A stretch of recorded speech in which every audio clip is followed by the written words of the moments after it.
Hello friends, మన 2వ రోజు యాత్ర స్టార్ట్. ఆ బోర్డు చూడవచ్చు. బోర్డు మీద ఉన్న ప్రతి ఒక్కటి కూడా మీకు చెప్తాను. సో మన యాత్ర అయితే స్టార్ట్ అయింది. సో అమర్నాథ్ ప్రార్థన యాత్ర స్థలం అని చెప్పుకోవచ్చు. ప్రపంచ తీర్థయాత్రల్లో అమర్నాథ్ యాత్ర ఒక ప్రధాన తీర్థయాత్ర అని చెప్పబడింది. సముద్ర మట్టానికి 4175 మీటర్ల ఎత్తులో ఉన్న ప్రదేశం ఈ అమర్నాథ్. మంచుతో ఏర్పడిన శివలింగాన్ని ఇక్కడ ముఖ్య ఆకర్షణ అని చెప్పవచ్చు. ఈ తీర్థాన్ని పేరు 2 హిందూ పదాల కలయికల ద్వారా వచ్చింది. అమర్ అంటే అమరమైన, నాథ్ అనగా దేవుడు అని పేర్లతో అమర్నాథ్ అని ఏర్పడింది. పార్వతీదేవి తన అమరత్వమైన రహస్యాన్ని చెప్పమని శివుడిని కోరుతుంది. అప్పుడు శివుడు తన రహస్యము ఎవరు చెవులు పడకూడదు అని హిమాలయాల గుహలకి తీసుకొని వెళ్ళాడు. ఆ గుహ దగ్గరికి మనం వెళ్తున్నాం. సో ఫ్రెండ్స్ చూడొచ్చు, ఇక్కడ స్టేయింగ్ కోసం కూడా వచ్చే దారిలో పక్కన ఇలా స్టేయింగ్ కోసం కూడా ఉన్నాయి.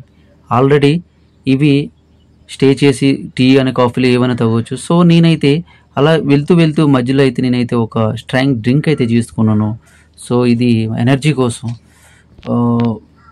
ఈ హిమాలయాలు వెళ్ళే దారిలో శివుడు తన తలపై ఉన్న చంద్రుడిని చందనవాడులు, తన రుసబైన నందిని పెహల్గాంలో వదిలి వెళ్ళాడు.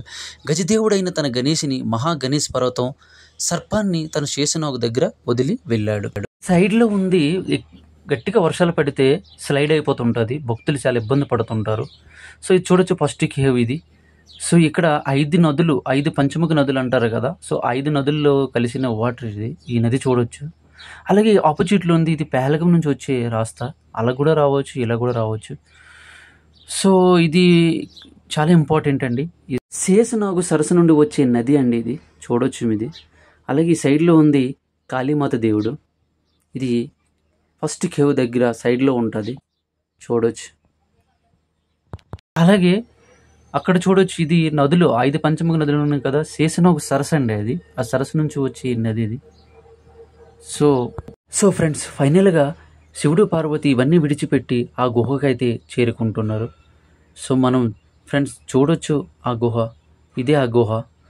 సో ఇక్కడ భారతీయ దళాలు ఫుల్ సెక్యూరిటీ ఫోర్స్గా ఉంటాయి. అలాగే ఇది పై అదంతా మంచు, కింద నీళ్ళు అయితే గ్యాప్ ఉంటుంది. చాలా కూల్గా అయితే ఉంటుంది ఇక్కడ.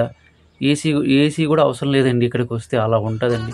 సో ఫైనల్గా అయితే ఆ గుహ అండి. ఆ గుహలో తన రహస్యం 2 పౌరుల జంట వినేసి అని శివుడు 2 పౌరులకి మరల జన్మించేలా చేశారు. సో ఆ 2 పౌరులు మీరు గుహ దగ్గరికి వెళ్ళిన వెంటనే చూడొచ్చు, ఆ 2 పౌరులు.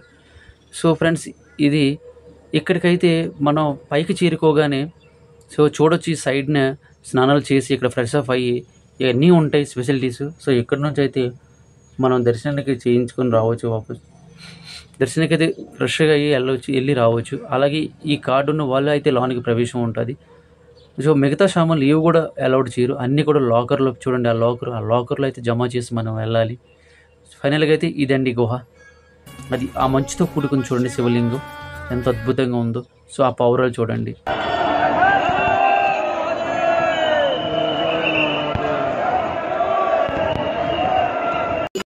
మనకి ఇచ్చిన ఇంపార్టెంట్ అయిన ఐడి కార్డు. ఈ ఐడి కార్డు అనేది లాస్ట్ ఎండింగ్లో జమ చేసేయాలి. ఇదండి అమర్నాథ్ యాత్ర టూర్. Bye bye.